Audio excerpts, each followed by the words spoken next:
Racing isn't easy, but experiencing it is. iRacing puts you in the driver's seat with the industry's leading sim racing game. Drive on laser scan replicas of the greatest racing circuits from around the world. Go head-to-head against other drivers chosen by skill-based matchmaking to ensure competitive racing at every level. Compete across all your favorite series. In officially licensed cars, engineered to deliver the most accurate driving experience possible.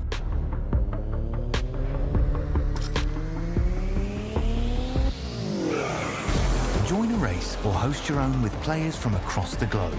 Race against the computer or in a league with friends. Feel the thrill behind the wheel.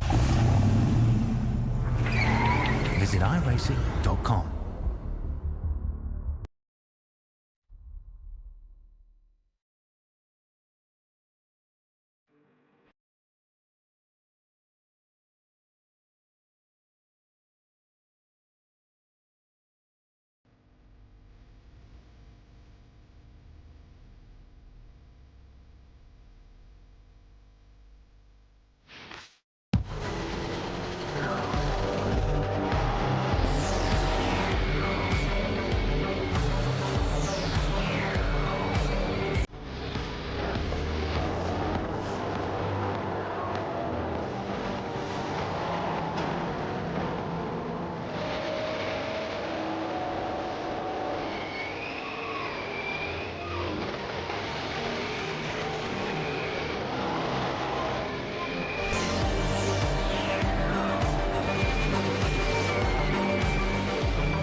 This is an interesting championship, and you don't need me to say it's an interesting championship to let you all know how interesting this has been. This has been a championship where the very best that Australian Supercars on iRacing has had to go and put itself together has been right up at the very pointy end. It has simply been put one of the circuits of circuits that we now head to, a different style of circuit as we sit very, very beautifully under the Montejura hill out there in Spain. Welcome to the Circuito de Navarra. Welcome to the third round of the championship, and one championship which could go any number of ways after the first 2 rounds worth of racing. My name's Jake Sperry. I've got alongside with me Brady Baldwin here for the ride as we get ourselves sorted. Jake Kennedy on production as we work on through the third round here, and what will be a tougher challenge, a circuit that is lesser known out there on the calendars out there overall, has only been brought together in 2010, and as we zoom in towards the Navarra region, very close to the regions of La Rioja and of course to the Basque Country up in Spain, this on the route of the Santiago de Compostela pilgrimage over all the way of St. James. Navarra in the middle, you could see there as we take that dive on up, is going to be an all-important circuit here, Brady, because this is a high-wear track. Certainly is, Barry. Thank you for the introduction. Again, this is a very new circuit to the iRacing service, and the first time we've competitively raced here in V8 Supercars at all, let alone the Gen 3 cars. So, massive challenge for all the drivers here tonight. We have been told from a few different reports it will be a fuel saver and it'll also be a tyre saver as well. So, certainly the most challenging race of the season so far.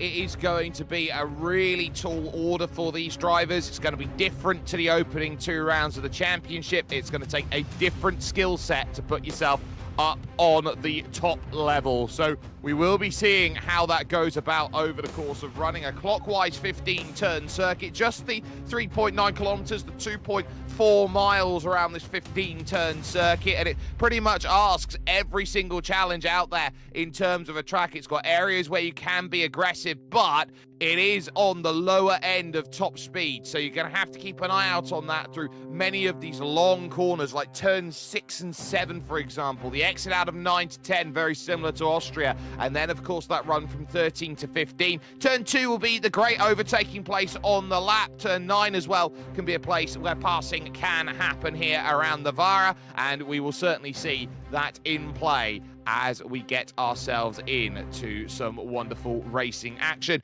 But let's talk championship and where we have been and where we are. The best 8 of 12 rounds will score in this championship today, and we will see those best drivers out on top. It is Brody Kostecki, though, who has that championship lead after 2 rounds worth of running, 13 points clear of Brady Myers, and then Madison Down finding himself in 3rd position. It's then Jake Maloney and Jared Filsell. Bo Albert putting in the consistency to move to 6th, with Cody Deeth dropping back to 7th. Richie Sanaway finds himself in 8th place, ahead of the 2 Evolution Racing Team drivers of Robbie Gibbs and Matthew Bowler, making up 9th and 10th positions in the championship. But in terms of this calendar, this is where the tracks get a little bit tricky here towards the mid-stage of the season as we head over towards that point, Brady. From Navarra to Brands Hatch to Mangy Court, that as a trio are going to be 3 very tough circuits to get correct.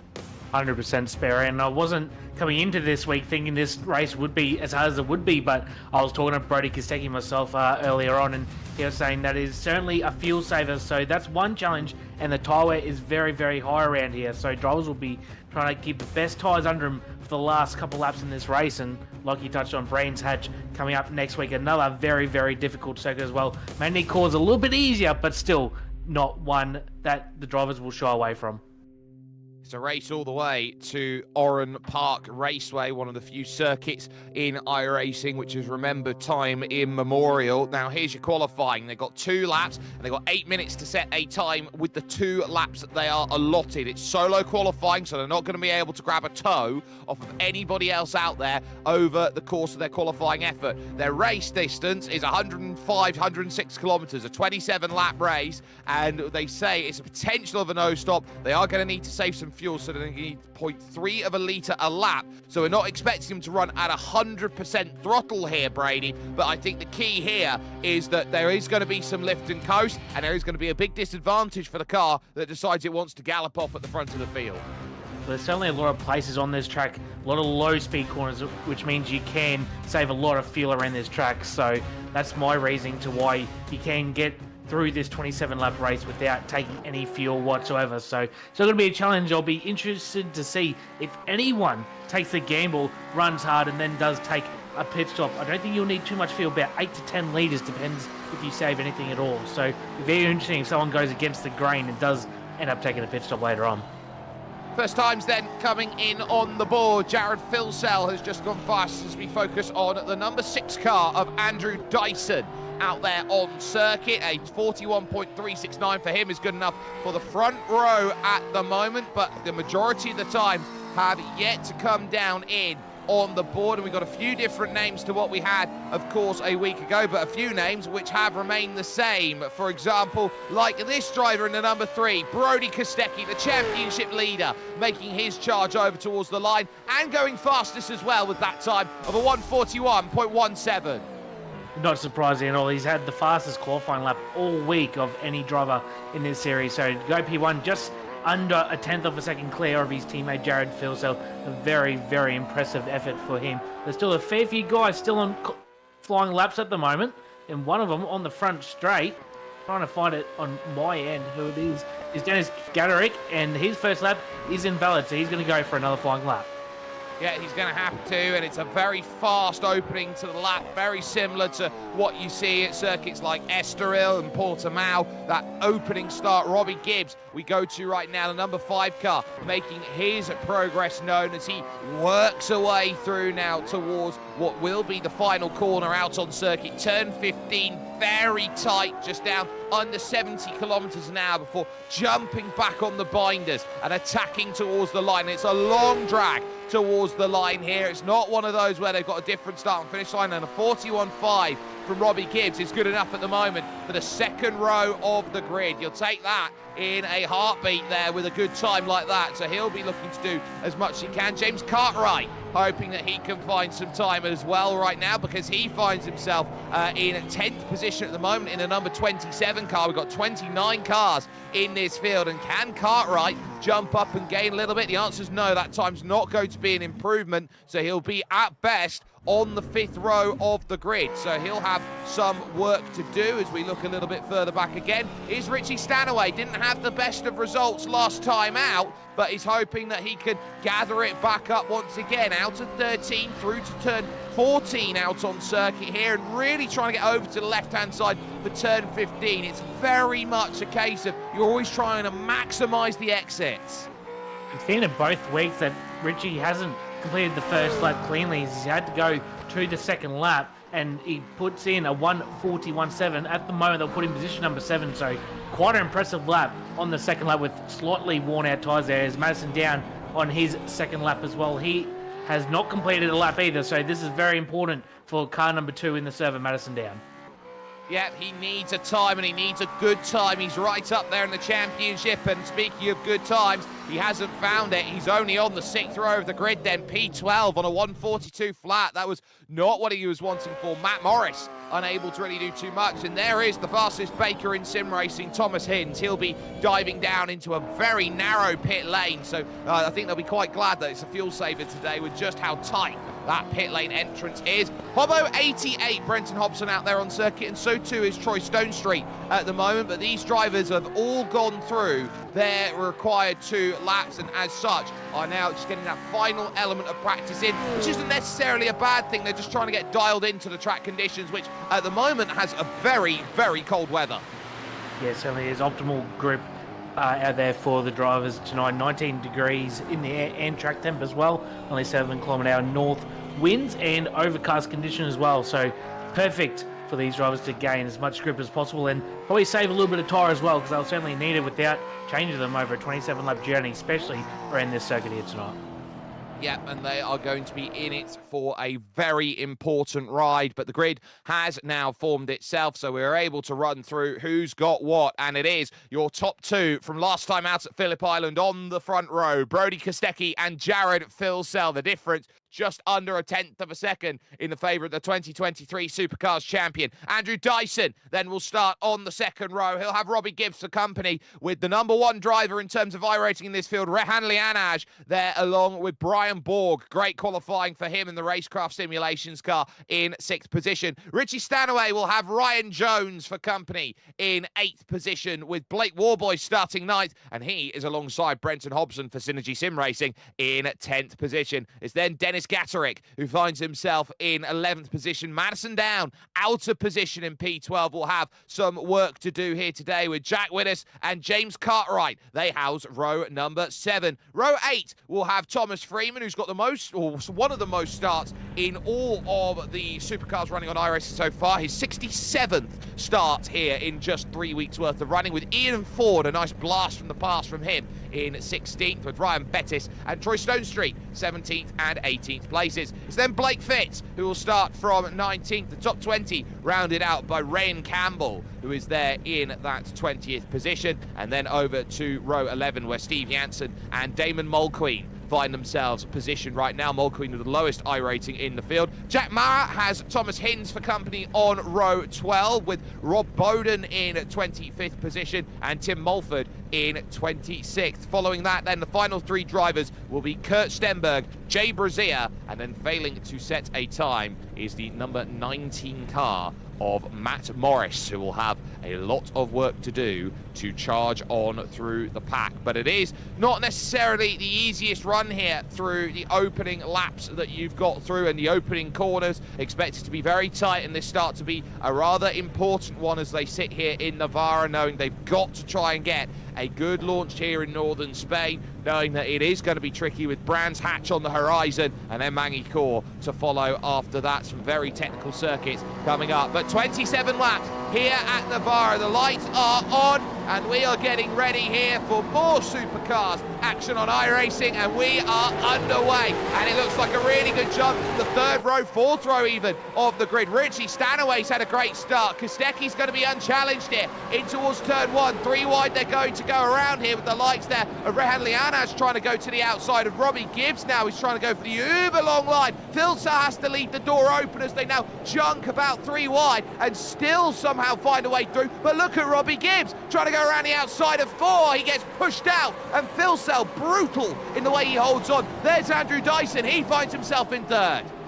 What a start there, Sperry. Door-to-door contact there with Gibbs, Dyson, and also Philsa. That's allowed Kostecki just to skip away, but Rayan Leonard all over the rear bumper of Robbie Gibbs. Richie Stanaway in there with Ryan Jones having a pick down the inside. Here comes Stanaway. Having a look down the inside of Rayan Leonard as well. Very, very intense in the mid-back here, but out in front is Kostecki leading the way by a hefty little margin halfway through lap 1 over Philsa. Yeah, and a half spin then for Jack Widders. He got turned, so he finds himself wrong place, wrong time. Lunges still happening down the inside. Ryan Jones cannot get clearance here with Blake Warboys. We look on with Madison Down, who's only been able to +1 at the moment. He's got Brenton Hobson there just in front of him, and then Brian Borg in front of that. So they're really trying to work here through the very tough and technical 11 and 12 section. Oh, there's a tap on the back of Madison Down through the corner. That's James Cartwright, who's right behind him at the moment. So he is really having to be in the mixer at the moment. And this is the last place that you want to be as a driver, stuck in the mid-pack, having to scrap. Yeah, a few of the veterans of sim racing here with Dan, Hobson and Brian Borg all in the midfield fighting for scraps just inside the top 10. It's all well and good so far on the first lap. Not too much contact through lap number 1. And Matt Morris looks like unfortunately has had a technical issue and he will be out of the race for the time being.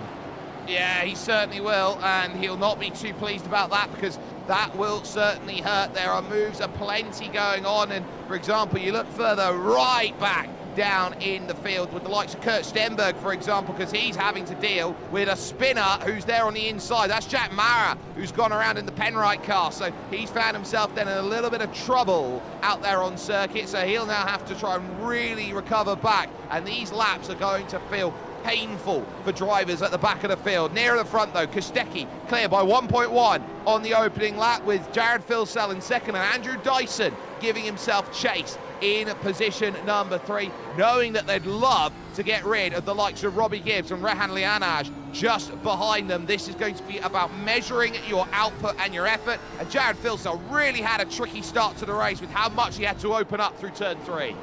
I'm very, very glad I'm in the comms box with you for this race, Barry, because I can't save fuel for the life of me. So I'm very glad I'm here with you and get to call this fantastic race. But so far, it looks like it's settled down just a little bit on lap number 2.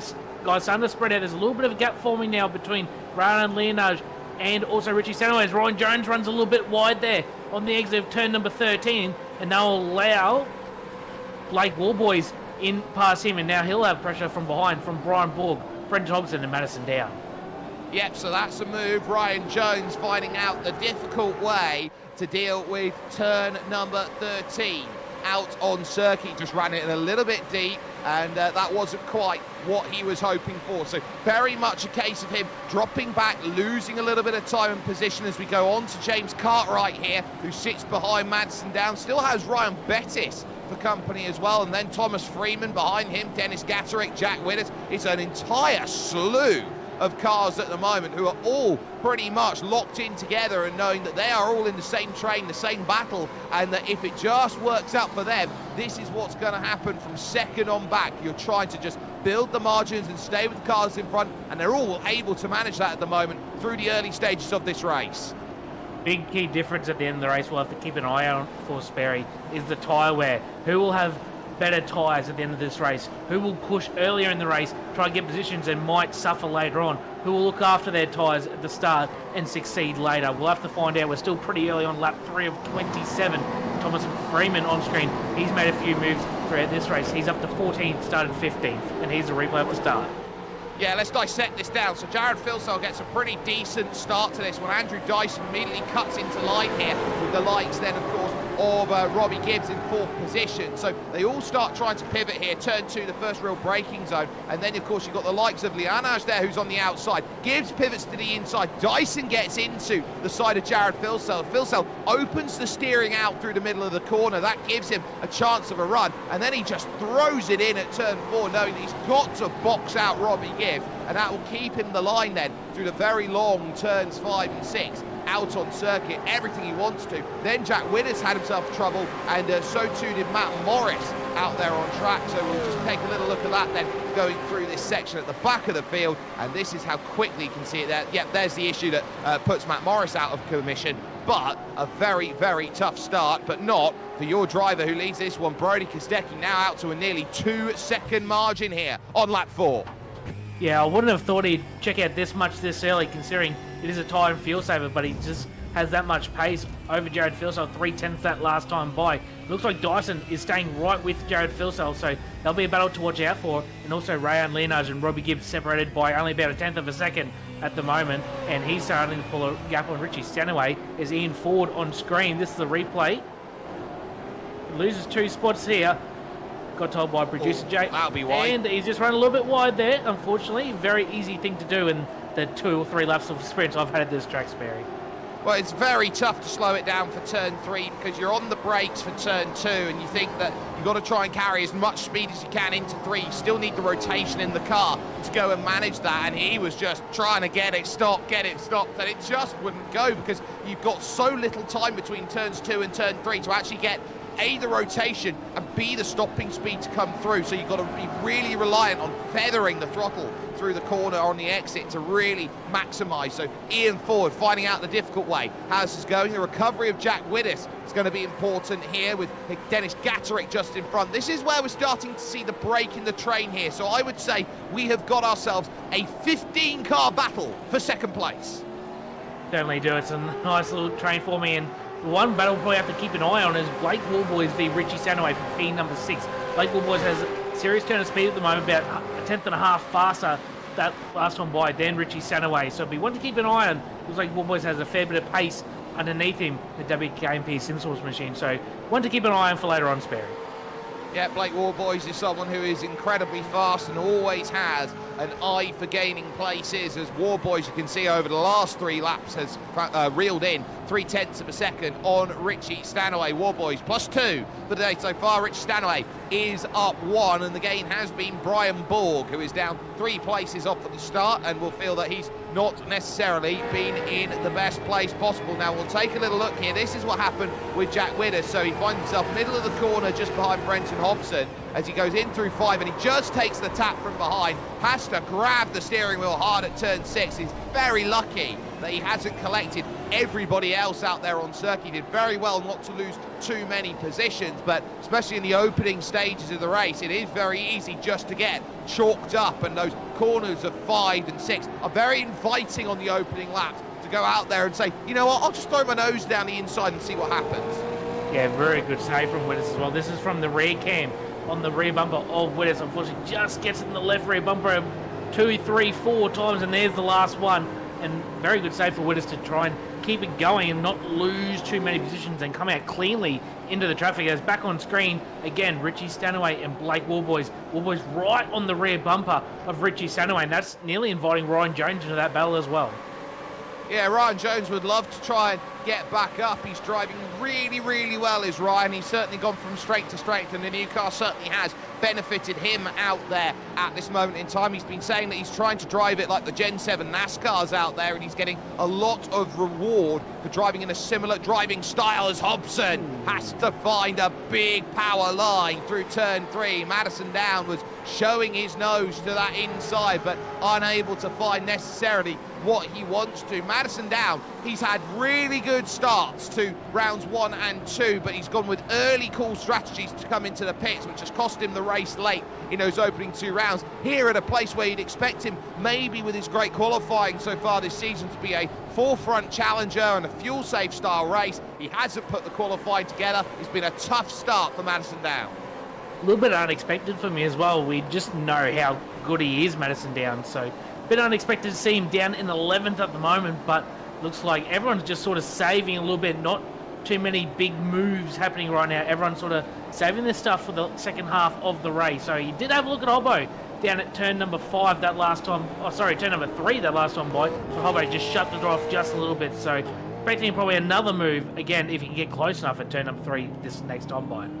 Yeah, Andrew Dyson certainly wants to try and give himself as much of an opportunity here to give Jared Filsell as much of a run as possible, and Dyson will be hoping to clean up as many places as he can in this race through turn 15. All about exit velocity as you go through. It's slightly uphill off the exit as well of 15, which makes it really, really difficult to put the power down. You have to wait just that little bit longer. It's very easy to spin the car up to the inside if you're not looking about, but Filsell has certainly got the legs to run away from Andrew Dyson at each and every point that he wants to, and he takes a much wider line in towards turn number 3 out on circuit, and that gives him the real opportunity to again prioritise the exits and go forward. It's a train of 4 now, because remember, they've got Robbie Gibbs in 5th, but they've also got Rehan Lianaj there in P6 as 7th on back. Continues on, Stanaway keeping stasis with Blake Warboys, the likes of Ryan Jones and Brian Borg, just happy and comfortable, sat with where they are as these groups of 4 continue.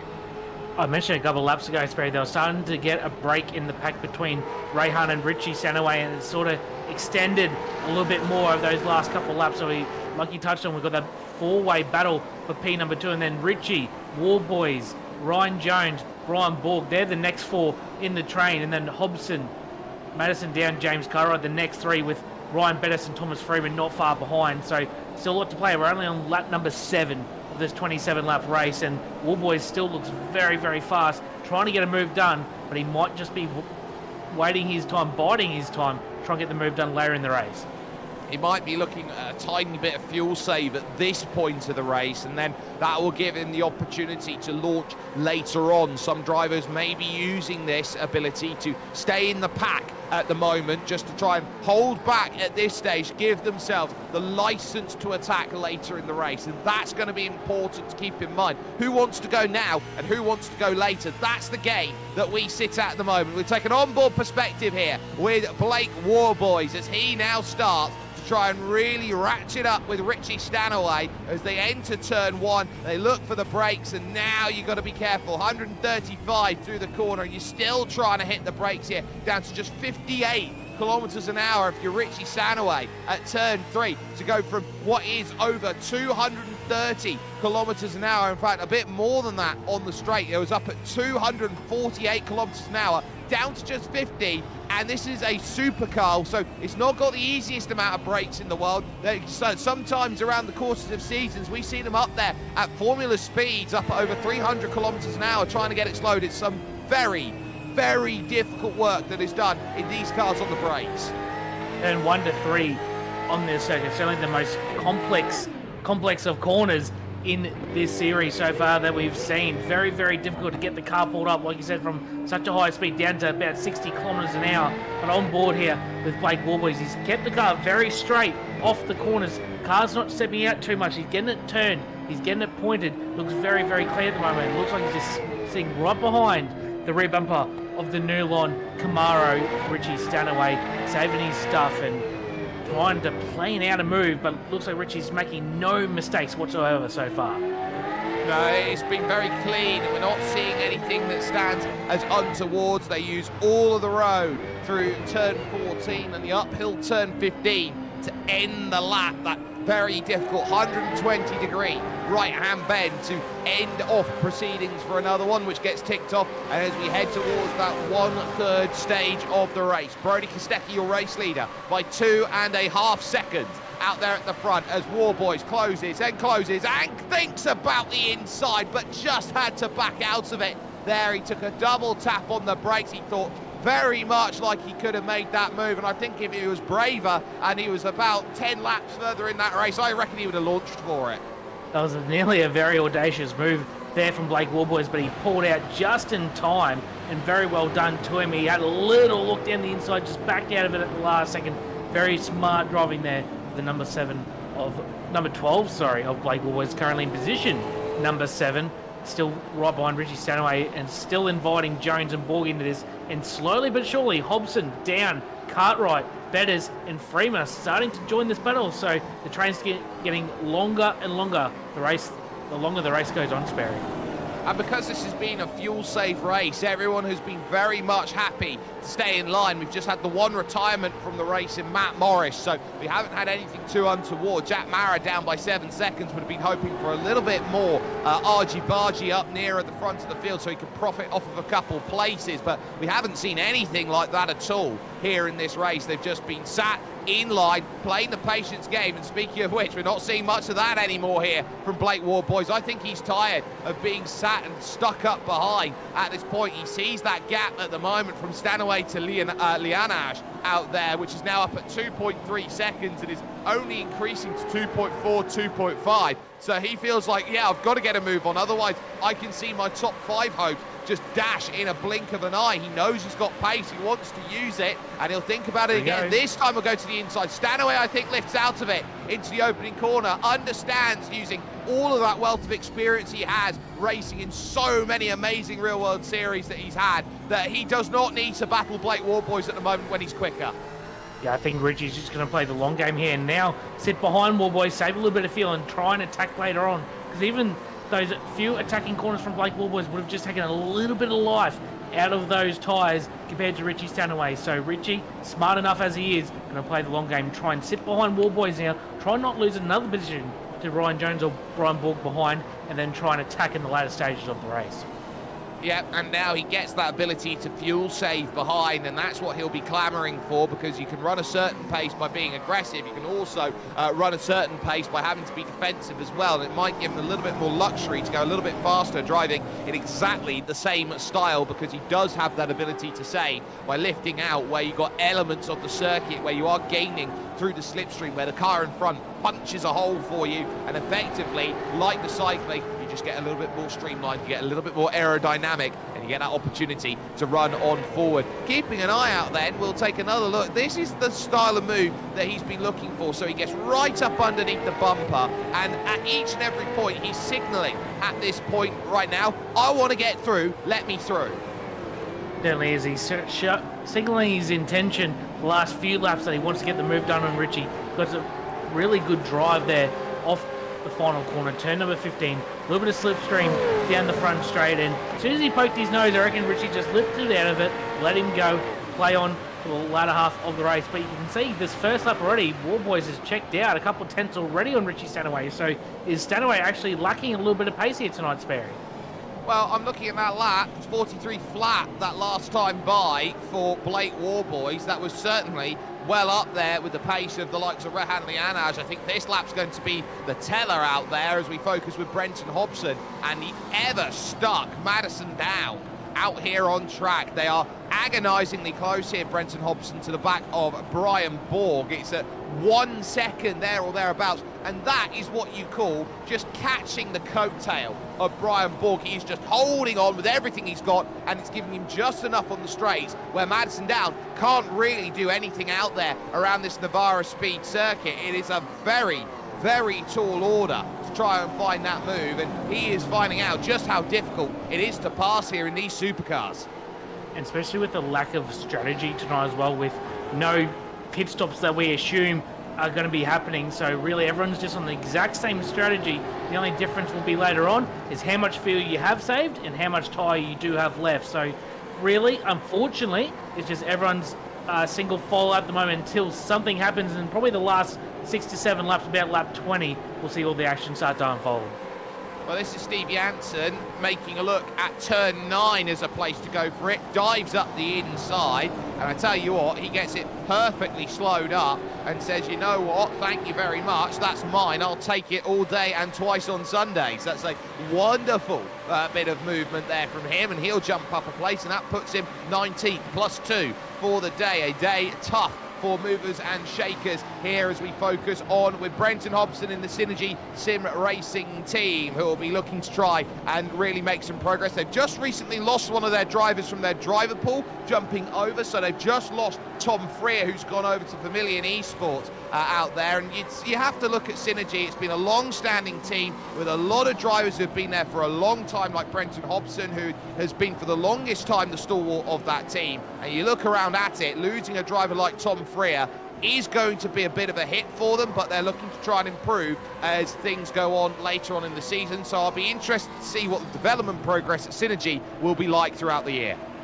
Yeah, well, hopefully on the up, because I'm a part of Synergy myself. So we're all working hard to get ahead on these cars and get as fast as we can. So obviously doing a pretty nice job tonight for the lack of running he's really had in these cars. P10 in front of Madison Down, and you can't say you can do that every day. So doing well so far, but the battle on screen now, Andrew Dyson has not left Jared Philsell alone all race long, and now Philsell's pace looks to be just backing up just slightly, because now Robbie Gibbs and Ryan Leonard, who dropped off the back of those two ahead, are now right back in there. So again, it's a four-way fight for P2, but Brody Kostecki out in front by 3.5 seconds. Yeah, that gap is just chipping away from Jared Philsell at the moment at 42.9 on the last lap by Kostecki. We'll do some lap comparison this time as they go through another 42.9 from Brody Kostecki, and over the line from Jared Philsell, 43.1, so 0.2 of a second a lap is the difference out there. And Andrew Dyson stuck behind Robbie Gibbs is able to shuffle down in 0.2 of a second. The Anaj able to chop down one and be very happy in the way he's doing that. Blake Warboys, by the way, isn't making any inroads on this group either. He's stuck doing 43.2, so I think his pace has just ran out at the moment. He's just trying to stay away from Richie Stanaway from now until the end of this race, which I think is quite a telling matter. A little bit of pivoting towards turn 5 and 6 then that goes on for Madison Down, hoping that there's going to be opportunities to make that move. And you've really got to set up 6 and 7. They are some of the most important corners out here on this track, because if you want any hope of a move into 8 and 9, you've got to be close enough through 8 to attack this straight. So that's why 6 and 7, I think, are the toughest corners out there. Speaking of toughest corners out there, hello Rehan making the move down at turn 9. Very nice move there for Rehan at turn number 9. Got the move done on Ruby Gibbs. Was sick of sitting behind him, and now he's going to try and chase after Andrew Dyson, P number 3. We'll get on the sim speed replay. Very poor exit there from Robbie Gibbs, and that pretty well invited Rehan down the inside into turn 9. Got the move done. I think Robbie Gibbs was happy to oblige, sit behind him, save a little bit of fuel, and wait till later in the race, have another go. Well, I think he just got heavy on the curb there, did Robbie Gibbs, and that just opened the door up, and he hasn't had the best of laps either, so I wonder whether he's been just sat behind these drivers here as Robbie Gibbs. He's just been burning up the tyre and not giving any rest to them, especially on the left-hand side tyres. They are going to be the ones that will be screaming the most around this Navarra circuit. We do talk about this track being high wear, and it's especially high wear with the amount of lower to medium speed corners that we've got there. We'll take another look. So this is the onboard here from Robbie Gibbs, and he pushes on the exit then, and he almost has to try and gather it back into line there. The back was starting to step up as he put extra torque through the tyres. I reckon his left rear might have actually caught the grass as well, Sperry, right on the exit there, because he hanged it wide very long. And here comes James Cartwright and Ryan Bettis side by side through 4 and 5, and Cartwright will have the inside line through 5 and now into 6. Will hold on for now for that position number 12. But Bettis, Freeman, and Gadiatric sitting there trying to find a way through, and Thomas Freeman is just sitting there at the moment, P number 14, trying to get past his teammate Ryan Bettis. Yep, so Bettis here is having a little bit of a tough time, and knowing that Freeman and Gatterick are there and are in a position where they are happy to sit and happy to take advantage of any battling that goes on, this is where you've got to be aggressive and really find that move. But you've got to find it quickly, because look at what's happened here for James Cartwright. Because he's had to defend, he's given the license here for Madison Down to go out there and attack Brenton Hobson, and that might be the last thing that they want to see a driver of Madison's caliber just start running down the road. Yeah, certainly you don't want to give Madison any leg up whatsoever, and the gap is now blown out just a little bit between Down and James Cartwright. And in the background, once again, this is Jansen, Blake Fitz, Ian Ford, and behind them, again, right P22, Tim Mulford, Damon Walking, Rob Bowden, Stenberg, and Jay Brazier. So a 5-way battle here for P22 as well, Sperry. Yeah, they're battling each and every position. Tim Montford trying to escape the hounds behind him at the moment with Mulqueen there. Rob Bowden, who has been knocking on the door of trying to get some good results. You've got Kurt Stenberg there, who's been around forever in the sim racing sphere and has always loved racing in these supercars. And then you've got Jay Brazier, who is hoping to try and keep himself in the up and honest at this stage. Heading over towards turn number 1. It does extend out again, so not going to find themselves in the right position to attack, but it's Kurt Stenberg who looks the closest here to making a pass, but doesn't quite have the angle there on Rob Bowden, so he's going to have to stay in line. Now, this is what's happened to Thomas Hinds on the back of all of this, because he was right on the back of this group, and he's just locked it up. He's just locked up the rear axle, almost thrown himself into the barriers there into turn 9, and he's managed to save himself, so that was a scary moment. It certainly was very odd to lock the rears there. Maybe a little bit too much bias on the rear for Hinsey, but kept it going. And we just seen on screen, Richie Sanaway has closed the gap right back up to Blake Warboy. So maybe Richie was just saving his tyres, saving a bit of fuel for a couple laps, and now he's trying to attack again on Blake Warboy. So I reckon this battle for P number 6 might reignite in the next lap or so.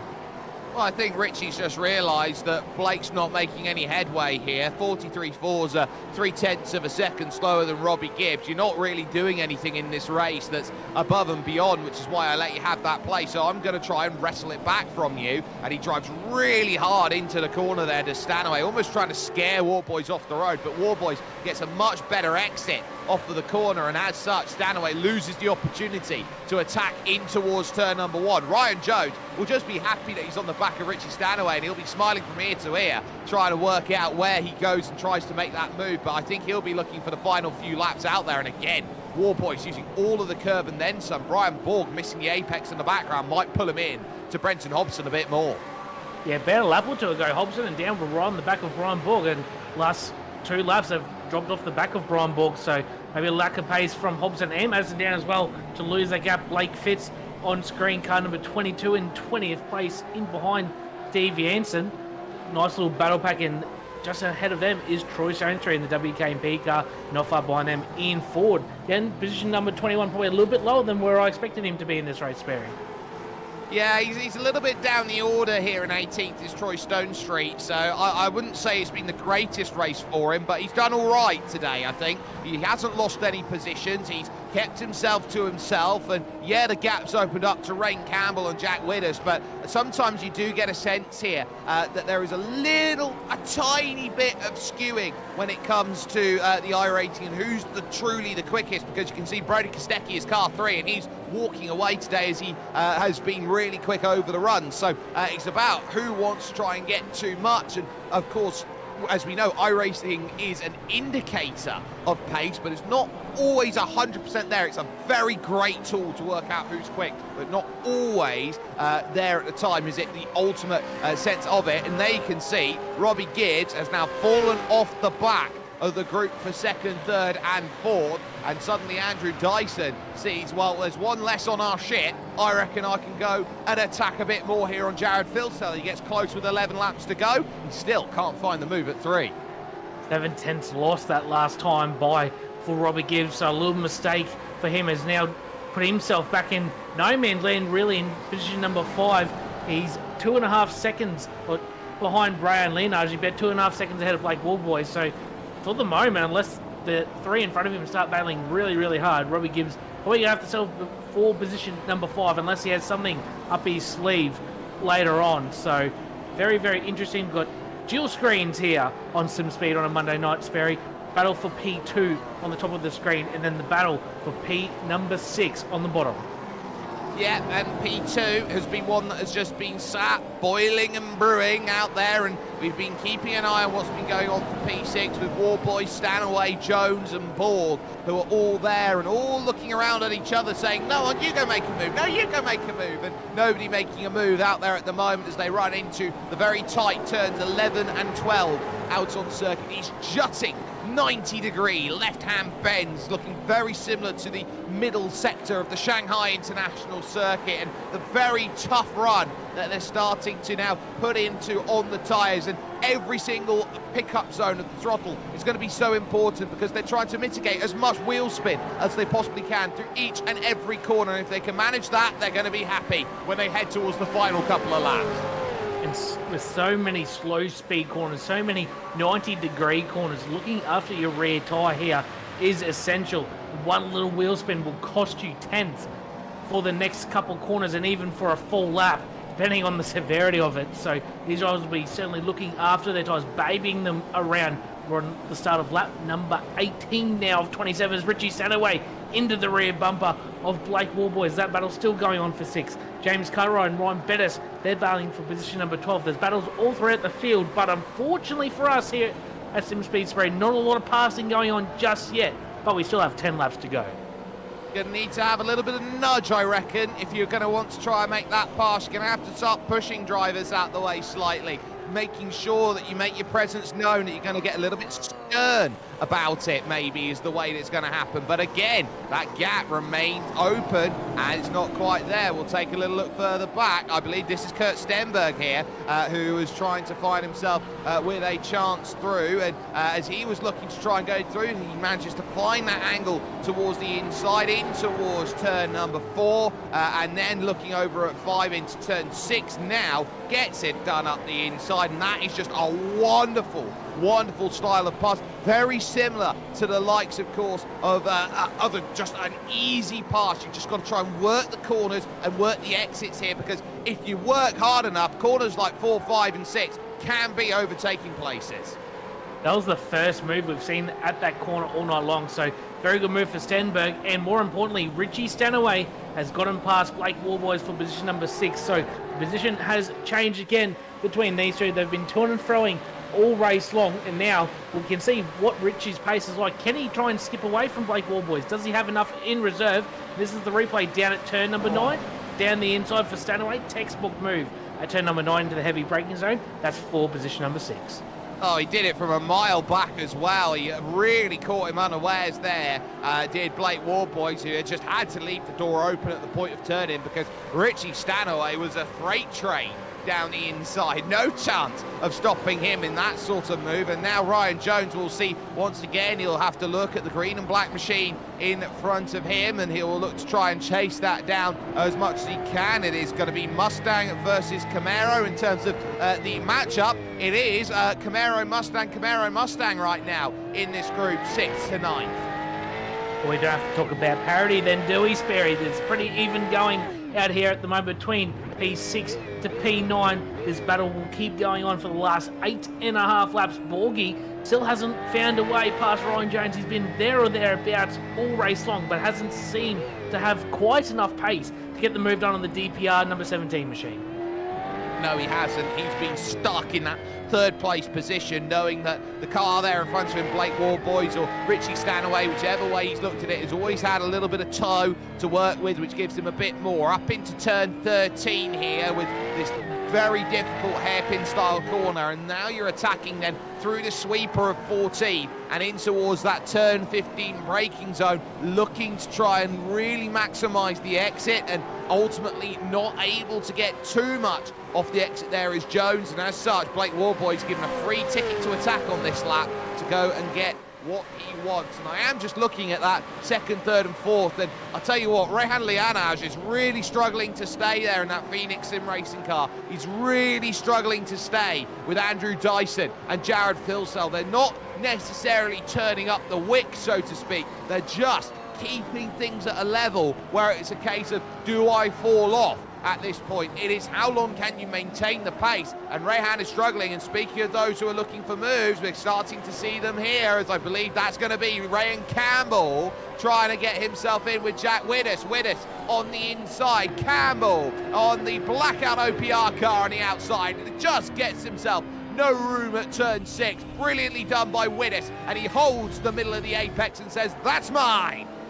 Fantastic battle between these two drivers down for position number 16, but they don't care. This is some fantastic racing between Widdus and Ryan Campbell, side by side through 5, 6 and 7. Now will Ryan Campbell try and have a look at turn number 9 down the inside? He won't. He'll stick behind Widdus for now, but Widdus very, very wide on the exit of turn number 3, but he got the momentum of the corner exit there to try and get the run into the left-hander at turn number 4 and got the move done through 4 and through 5 as Campbell now back down the inside.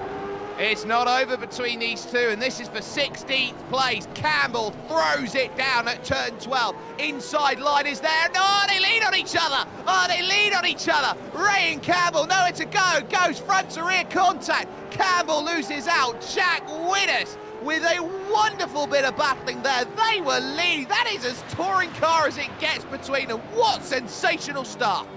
That was absolutely awesome. And now Dyson all over the rear bumper of the Lobs Esports machine of Jared Phil. So this is Dyson at the last corner, turn number 15, gets in the rear bumper. Very, very close on the corner exit. He threw it in there to turn number 15. Didn't quite get the move done, and now Phil skipped away about 2 car lengths. But this battle is on for the remaining 7 laps, Barry. I tell you what, if Andrew Dyson is trying to posture to say I can have my way and go through into second any time I want, Jared Philsell is one of the trickiest customers out there to try and battle. His battling prowess, I think, is one of the most underrated skills in his tool set when he goes out and he races, because he is, simply put, one of the craftiest all-around drivers out there. Everyone thinks that he's just a pace merchant from time to time in terms of the way he goes, but really he knows how to battle with the best of them. This is Kurt Stenberg now going through the opening corner. That's a big lock-up, and that's a place lost.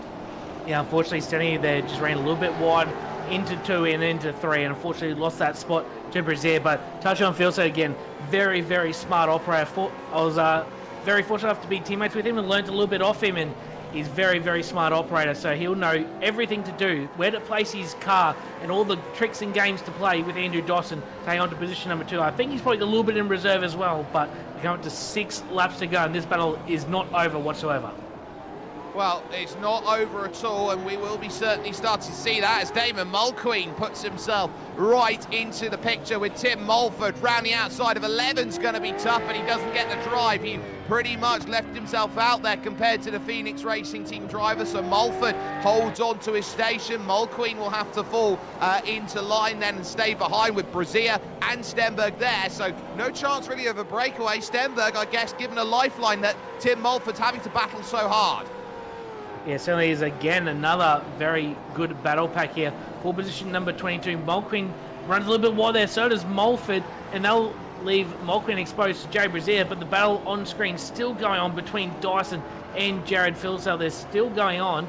Dyson trying to have a look. He pokes the nose down the inside just ever so briefly through turn number 7, trying to get a run off 8 to turn 9, and here comes Brazier now down the inside and bottom of the screen on Damon Mulqueen into 2 and into 3. Side by side, Mulqueen will have the better exit here. Coming up to turn number 4, can he hold the inside line side by side through turn number 4? Brazier runs wide, and Mulqueen will continue the inside line into turn number 5. He'll hold on position for now, but Brazier still trying to go around the outside. Look at Stenberg, because he'll just pick a pocket or 2. Please, sir, can I have some more overtakes? Yes, you can, Stenny. That's a move there that he'll be happy with, and moves up 1 extra place as he takes back the place he lost to Jay Brazier. Over to 2nd, 3rd and 4th. Do want to remind you, ladies and gentlemen, we do have a race leader at the moment. He leads by 5 seconds. His name's Brody Kostecki, and look at that margin. They are specks in the distance. Bit of a Sunday drive at the moment for Brody Kostecki. He's 5 seconds out in front. I didn't think the gap would be that big, especially considering the strategy of this race with fuel and tyre saving, but just shows how much pace he does have at the moment. Philsell still in second. Battle still on screen here now between Kurt Stenberg and Damon Mulqueen coming into the final sector of the circuit, turn number 12. Now the run to 13. Stenberg will try and look around the outside. Here comes Brazier back down the inside of Kurt Stenberg. There's some fantastic battling. Probably the best battle of the race so far, Sperry. Yeah, it really has been solid to see, and you've also got Brenton Hobson now, who is starting to feel what can Madison Down do at this moment, and we are seeing a big wide line from Damon Mulqueen, and Kurt Stenberg might have 2 in the space of a lap or so, because he's going to tuck right up underneath. He's going to move over to the inside. He doesn't over move to that inside. He pinches Mulqueen to the outside, gives him only the room that he desires, and that is a veteran overtake there from Kurt Stenberg. And I would say that of all the overtakes we've seen, that is the most clinical and professional we have seen. Well, typical from Kurt Stenberg, like you said, he's one of the veterans in the supercar, and fantastic move there. Oh, look at Matt! Here comes Madison down, finally trying to get the move done on Hobson. His first contact. and he's gone straight into the side there, and immediately there's an apology on the radio from Madison Down for that one. Cartwright can't capitalise on it. Brenton Hobson will be fuming at that as he drops 4 positions for that one move. Not ideal at all. Madison Down going for the lunge, and that's what happened there around that corner. The one thing I would say is that Madison Down did get to the A-pillar there of Brenton Hobson, so I think Hobbo needed to leave a little bit of space there on that inside. We did say, Spare, and probably kick off with about 6 or 7 laps to go. And this race has certainly kicked off. Big move down the inside for Madison Down. Unfortunately, just could not get far enough down the inside of Brenton Hobson. Unfortunately, the 88 Blue Synergy Sim Racing Camaro is turned around and unfortunately will lose about 4 positions for his struggles.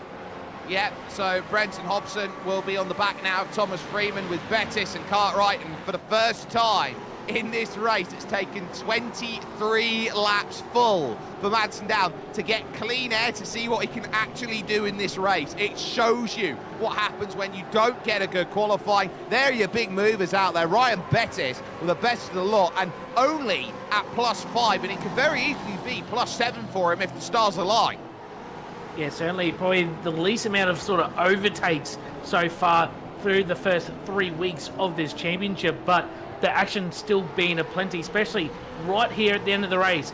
So much action going on, and still going on here between Madison Down, Cartwright, Bettis, Freeman, and Hobson. Here wants her, and Blake Warboys, he's turned around. Oh, that's a big issue for Blake Warboys, and I think that's all on his own and technical. We don't often get to see it, but for Blake Warboys, a failure of the highest caliber, and that finds him now in a huge amount of trouble, and he hasn't got the black and orange mechanical flag, which is good, but it is looking like a wheel failure there for Blake Warboys. That's a real shame. He was driving such an incredible race, and there's more moves being made as Blake Fitz finds himself now there as Ian Ford sneaks his way down the inside, but Fitz goes throwing it back down the inside at 11 and holding that station there as Ian Ford cannot do much except hold around the outside at 12, gets a big kick of oversteer and can't continue.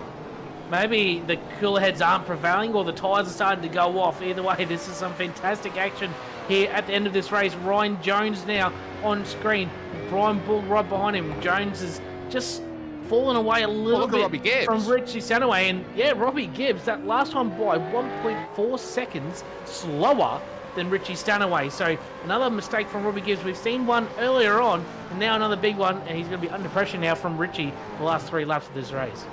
I wonder how much of it is fuel, because compared to going flat out in qualifying, we had a live look at Andrew Dyson's fuel numbers, and we reckon that he's needing to save about half a litre a lap to get himself home on a no-stop strategy. When you look at Robbie Gibbs, it's either fuel or tyres, and I'd say it's tyres. Look at that, 1.3 on that last lap, as you said, Brady. It's really stark right now for Robbie Gibbs how much he is pretty much in the mire with 3 laps to go. Richie Stanaway will look at that and go, oh, breakfast, lunch and dinner, I'll take the full Monty. Certainly has, and let's see if Robbie Gibbs is compromised by fuel just a little bit. He's got the Supercars veteran Stanaway on his rear bumper, but we're just looking at lap times quickly, Sperry. Everyone's at the front, it's in the low 43s. Brody Kostecki, that last lap, 42.6, and still saving enough fuel. That's incredible pace from our race leader. Are you hearing how much Robbie Gibbs is lifting here into these corners? He is really having to save fuel right now. He's been stuck on his own for the majority of the mid part of this race, unable to keep up with Phil Self, Dyson and Lianage, and he realises here that Richie Stanaway has 2 choices. He can either choose to make that move and get through on Robbie Gibbs, or he can choose to try and wait him out of fuel with just a handful of laps remaining. This is a tough position for Robbie Gibbs, but he knows how tough of a scenario he finds himself in. Look how narrow off the exit Richie Stanaway is as he chases.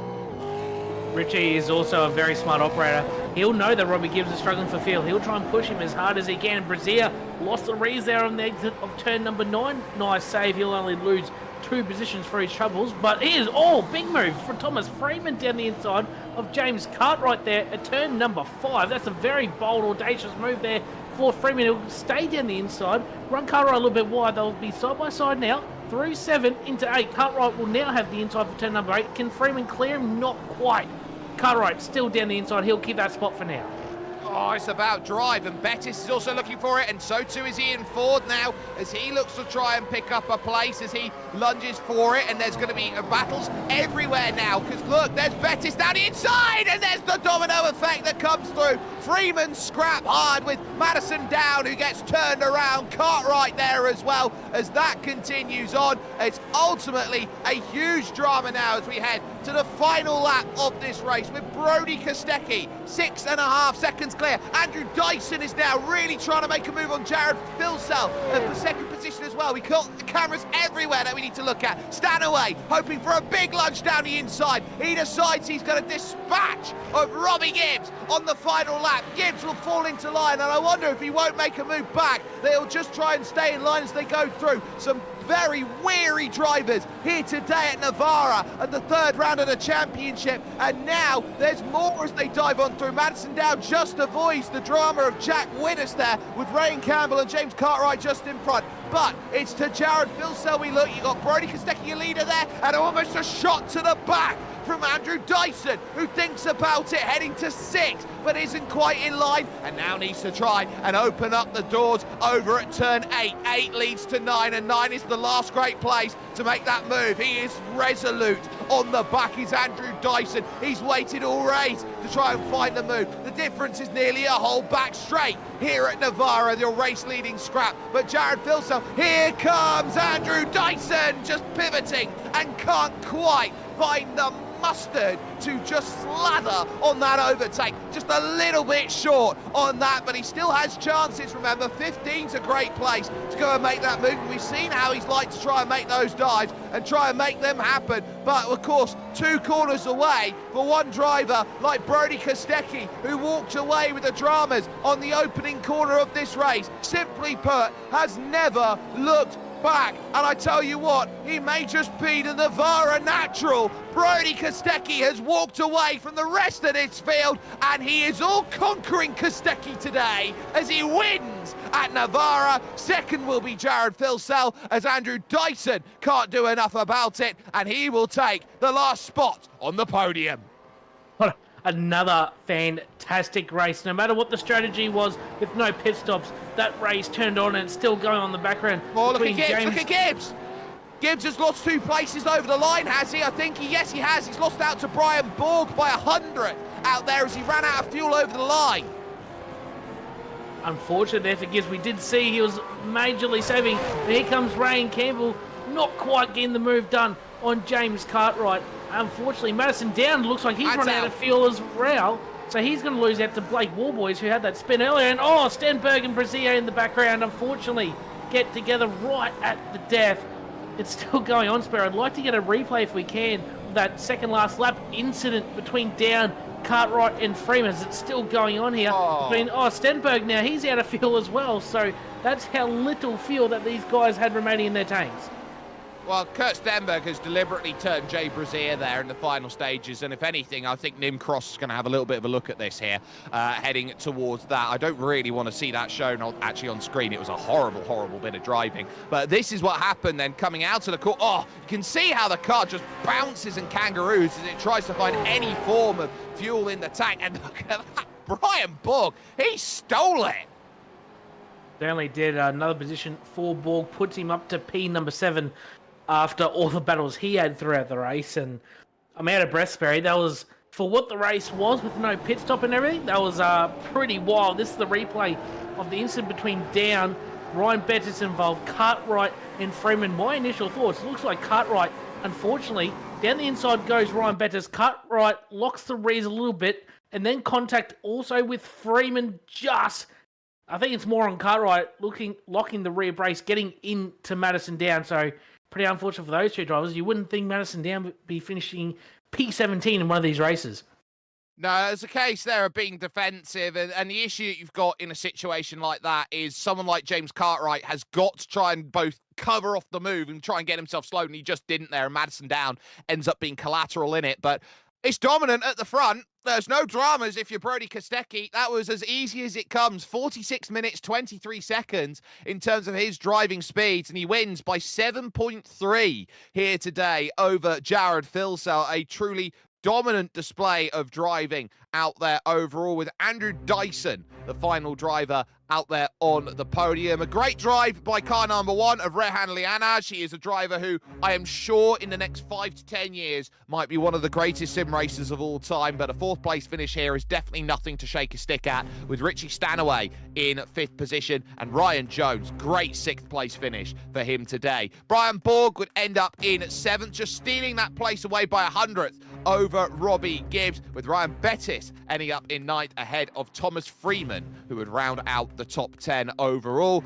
For all of the dramas that Brenton Hobson found himself in, he'd only lose 1 place here today in 11th, with Dennis Gatterick finding himself in 12th position. A gain of 8, by the way, for Ryan Bettis, the highest gain in the field, with James Cartwright in 13th and Ryan Campbell in 14th position overall. It was then Jack Widdus and Blake Warboys 15th and 16th, with Warboys having that huge moment there with his steering late on in the race. Madsen Down having a very traumatic final 5 laps of the race, being stuck behind Brenton Hobson for the majority of it, and then finding all the trouble immediately after making the pass. It puts him way down the order in 17th, with Troy Stonestreet in 18th. Following that was Steve Janssen in 19th position, and Blake Fitz rounding out the top 20 overall. Just the one retiree from today's racing, as Ian Ford and Tim Mulford would be 21st and 22nd. Damon Mulqueen and Thomas Hinz would be 23rd and 24th ahead of Rob Bowden. Jay Brazia would find himself in 26th ahead of Jack Marin 27th, and Kurt Stenberg after